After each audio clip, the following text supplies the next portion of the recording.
Halo teman-teman, gimana kabarnya? Kali ini Sam Clips akan membahas film yang berjudul Hitman.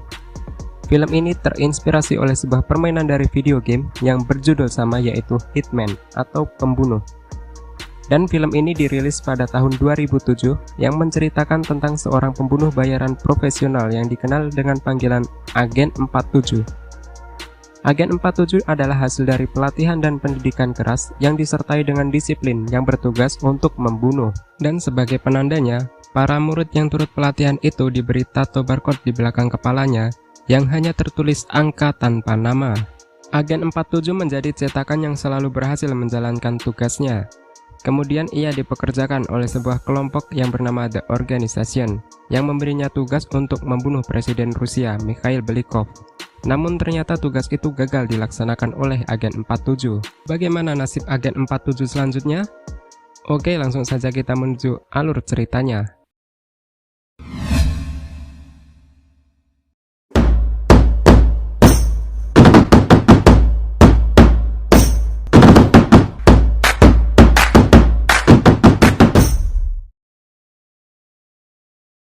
Pada awal film, kita ditunjukkan kepada Inspektur Mike yang baru saja pulang ke rumahnya, dan dia dikagetkan oleh sebongkah mayat yang sudah tergeletak di lantai. Yang ternyata si botak atau inilah si Agen 47 yang sedang kita ceritakan. Dan dia sudah duduk di kursi dengan menodongkan senjata kepada Inspektur Mike. Dan untuk diketahui, Agen 47 adalah buronan utama Inspektur Mike. Di sini 47 menceritakan histori kejadian selama 3 bulan terakhir. Dan 47 juga mengatakan bahwa yang diburu oleh Inspektur Mike adalah merupakan pembunuh yang terbaik dari pembunuh bayaran lainnya. Cerita berpindah di 3 bulan yang lalu saat di Nigeria. Agen 47 mendapati tugas untuk membunuh seorang bos mafia yang bernama Ovi dengan memasukkan bom ke tenggorokan ke salah satu anak buah dari Ovi. What happened to his voice?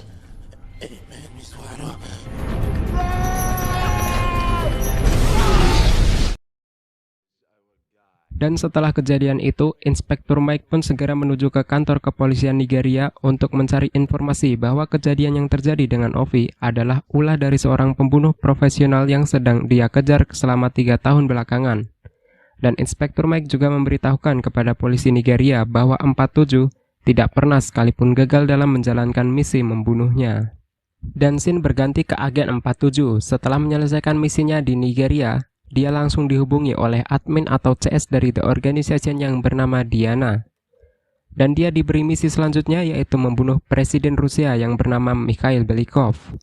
Dan klien yang memerintahkan pembunuhan itu meminta agar 47 membunuh Belikov saat di depan publik dan agar diliput oleh banyak media. Dan hari di mana Belikov tampil ke publik pun tiba, di mana Belikov saat itu sedang kampanye untuk dirinya karena mau maju untuk menjadi presiden untuk yang kedua kalinya atau yang kedua periode. Dan saat sedang sesi wawancara, Belikov melihat reporter yang tertembak tepat di kepalanya. Dan benar saja, selang beberapa detik, 47 pun langsung menembak Belikov dari jarak yang cukup jauh dan tepat di kepala Belikov. Setelah kejadian itu, 47 pun langsung menuju ke stasiun untuk segera meninggalkan Rusia.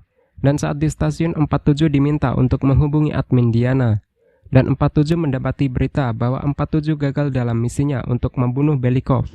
Dan Belikov dikabarkan selamat dan masih bisa berpidato pada saat itu. Dan Diana juga mengabarkan bahwa ada saksi mata di saat kejadian itu, yakni Nika Boronina. Dan ingin memastikan, 47 pun langsung pergi untuk mencari Nika. Dan saat 47 sudah bersiap menembak Nika, 47 pun tahu bahwa Nika belum pernah melihat dia sebelumnya. Dan tanpa disadari, ada agen dari The Organization yang lain menembak 47. Dan beruntung tembakan itu meleset dan mengenai orang lain yang tidak bersalah. Sesampainya di hotel tempat dia menginap, 47 langsung menghubungi Diana dan menanyakan siapa klien yang memesan pembunuhan tersebut. Yang ternyata 47 dijebak. Dan klien yang memesan adalah Belikov itu sendiri. Interpol, sang Inspektur Mike yang sudah ada di Rusia, langsung menuju ke hotel tempat Agen 47 berada. Dan di sini dia juga bertemu dengan Yuri Markov, yaitu kepala kepolisian rahasia Rusia atau yang biasa disebut dengan FSB. Dan memberitahukan kepada Inspektur Mike bahwa Interpol tidak berwenang atas penyergapan tersebut. 47 yang sudah memasang semacam granat yang diikatkan di pintunya langsung berlari dan melompati jendela kamar tersebut saat mengetahui sudah ada polisi yang mendobrak kamarnya. Dan akhirnya baku tembak pun terjadi.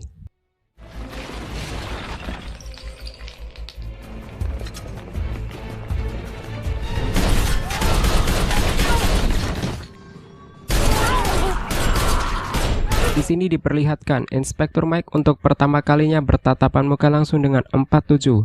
Tapi dikarenakan adanya si wanita pelayan hotel yang menghalangi Inspektur Mike, akhirnya 47 pun berhasil melarikan diri dengan lagi-lagi melompat dari jendela dan terjun ke sungai.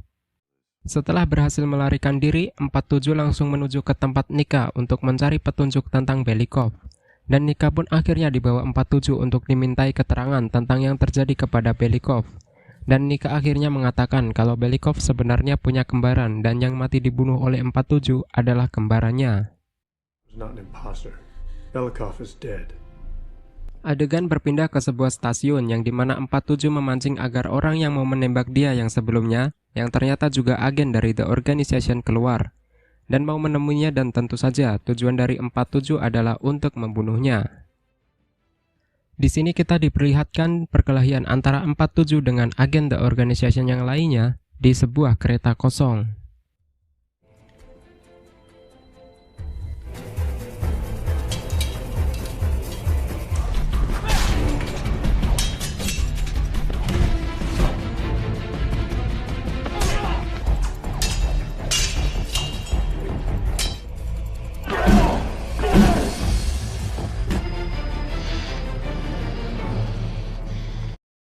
Di lain sisi kita melihat bahwa Inspektur Mike sedang menguping pembicaraan dari Yuri Markov yang ternyata Inspektur Mike sudah memasang alat penyadap di mantelnya Yuri Markov.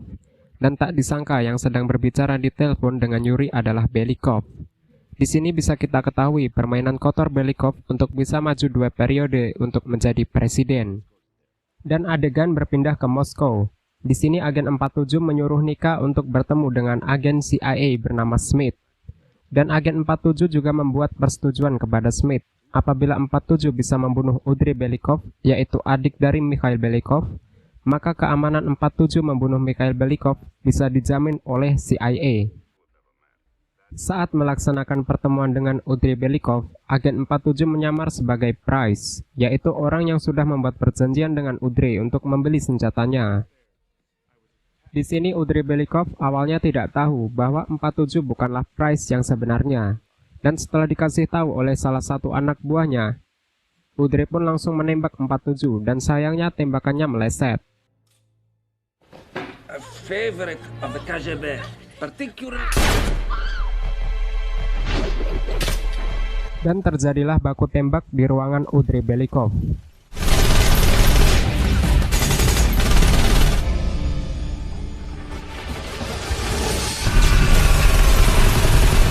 47 pun berhasil membunuh Audrey Belikov.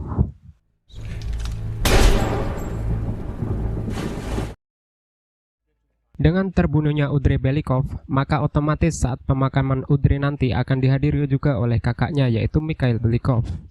Dan 47 juga merencanakan hal lain yang dimana dia bertujuan untuk menculik Yuri Markov dan menyanderanya dengan tujuan agar anak buah Yuri yang seorang pembunuh bayaran juga yang ia tugaskan di gereja supaya menembak Mikhail Belikov saat berpidato pada acara pemakaman adiknya nanti.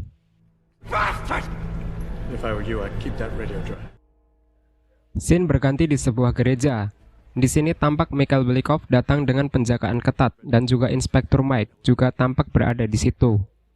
Belikov berpidato dengan dilindungi oleh kaca anti peluru. Dan tugas Yuri Markov karena sudah diancam keselamatannya oleh 47, maka mau tidak mau ia menghubungi anak buahnya untuk membidik Belikov dan segera menembaknya.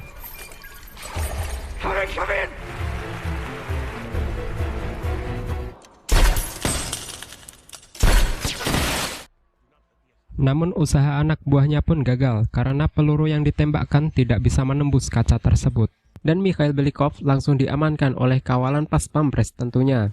Dan tanpa disadari, 47 sudah berada di sana dengan menyamar sebagai tentara pengawalan presiden.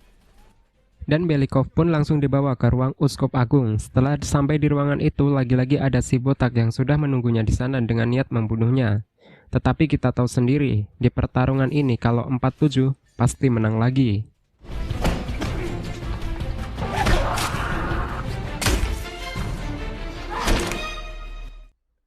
Dan setelah itu, dia pun juga membunuh Belikov, dan helikopter langsung menembakinya dari luar gedung tersebut.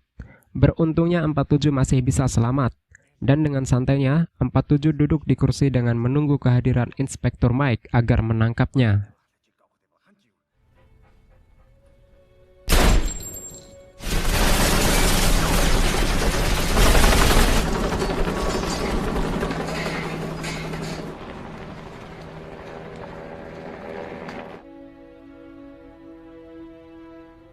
Have an arrest warrant for that man.